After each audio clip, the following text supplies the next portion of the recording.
Assalamualaikum warahmatullahi wabarakatuh. Saya Salwa Wibowo, NIM 293. Di sini saya akan menjelaskan tentang etika tanggung jawab hukum dan penerimaan klien. Di sini ada prinsip dasar etika profesional.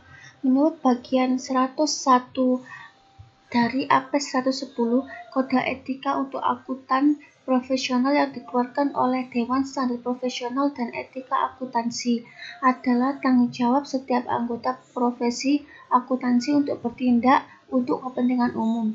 Di sini ada integritas.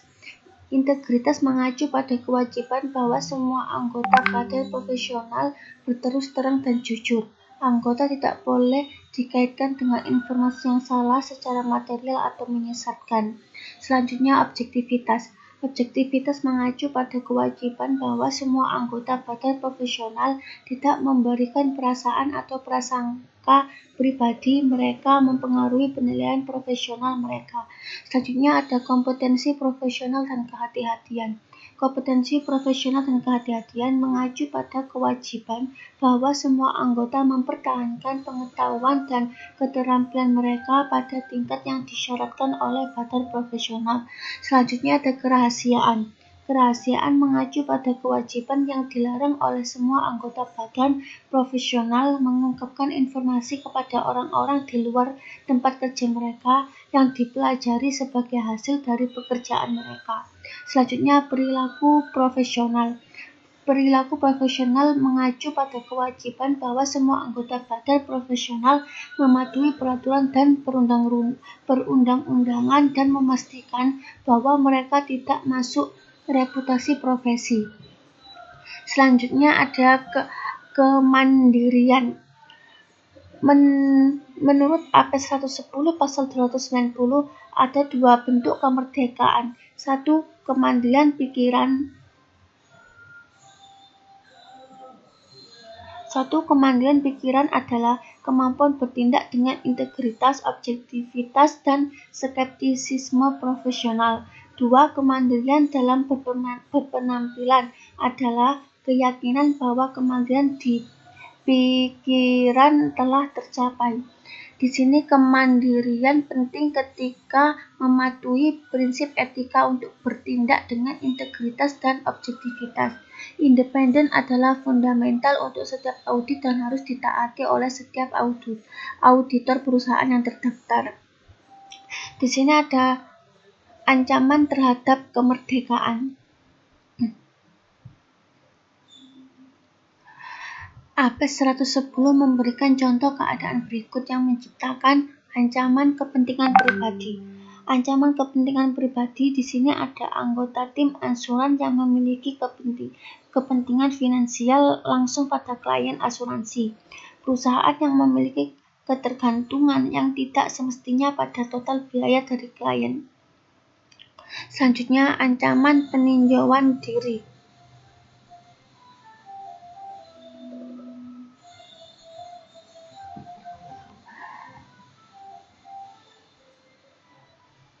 Di sini ada contoh keadaan yang menciptakan ancaman peninjauan diri. Perusahaan yang menerbitkan laporan jaminan tentang efektivitas operasi sistem keuangan setelah merancang atau mengimplementasikan sistem. Anggota tim asuransi menjadi atau baru-baru ini menjadi direktur atau penjabat klien. Selanjutnya, ancaman advokasi. Ancaman advokasi mengacu pada ancaman yang dapat terjadi ketika kantor akuntan atau staf asuransi bertindak atau diyakini bertindak atas nama klien asuransi.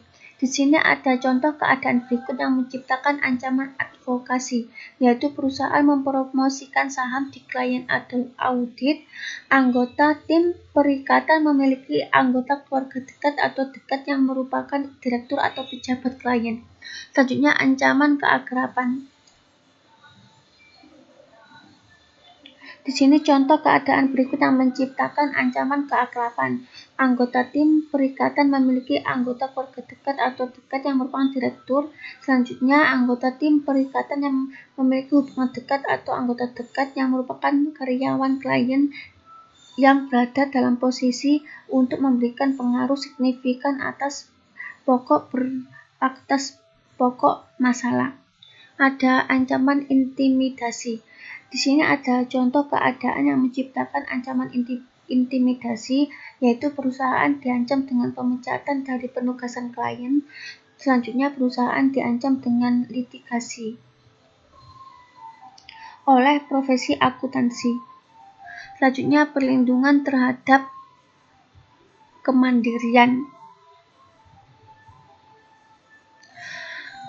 Di sini ada perlindungan yang dibuat oleh profesi dan undang-undang, ada perlindungan yang dibuat oleh klien, dan ada pengamanan yang dibuat oleh firma akuntan. Selanjutnya, hubungan auditor dengan orang lain.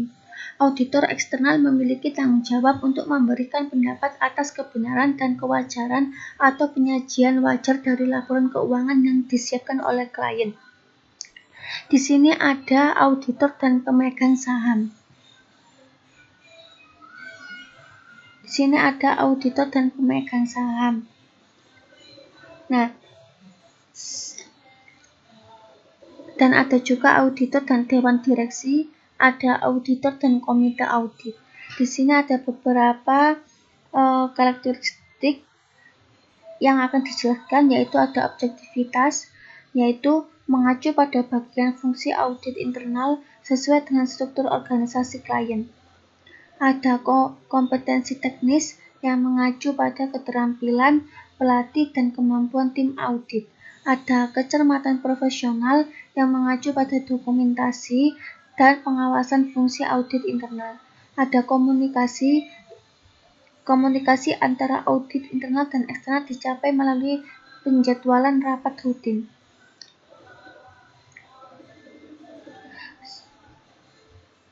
Selanjutnya, tanggung jawab hukum. Auditor eksternal harus berhati-hati saat melakukan audit.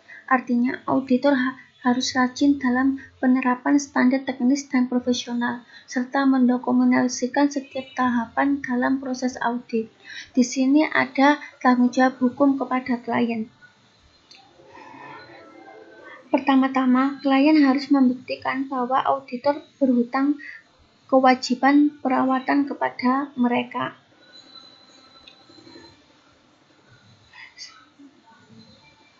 Lalu, beberapa kasus, di sini ada beberapa kasus terpenting yang di sini ada untuk membuktikan bahwa auditor telah lalai menggugat baik klien atau pihak ketiga bahwa auditor tidak mematuhi standar auditing. Di sini ada beberapa kasus, yaitu London dan General Bank, ada Keystone, Cotton Mill, ada Centro Properties Group. Di sini ada kelalaian kontribusi. Kasus ini melibatkan kelemahan dalam pengendalian internal yang mengakibatkan terjadinya kerugian signifikan yang ditimbulkan oleh AWA. Selanjutnya ada beberapa cara auditor dapat menghindari litigasi, yaitu memperkerjakan staf yang kompeten, melatih staf dan memperbarui pengetahuan mereka secara teratur, memastikan kepatuhan terhadap peraturan etika, memastikan kepatuhan dengan peraturan audit. Di sini ada keputusan penerimaan dan kelanjutan klien. Tahap pertama dari setiap audit adalah penerimaan klien atau keputusan lanjut. Meskipun keputusan untuk menerima klien baru lebih rinci daripada keputusan untuk melanjutkan dengan klien yang sudah ada, mereka memiliki banyak kesamaan saat menilai integritas klien. Auditor akan mempertimbangkan 1. Reputasi klien, manajemennya, direktur, dan pemangku kepentingan utama. 2. Alasan yang diberikan untuk berpindah firma audit.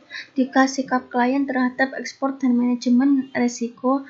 4. Sikap klien terhadap penerapan dan pemeliharaan pengendalian internal.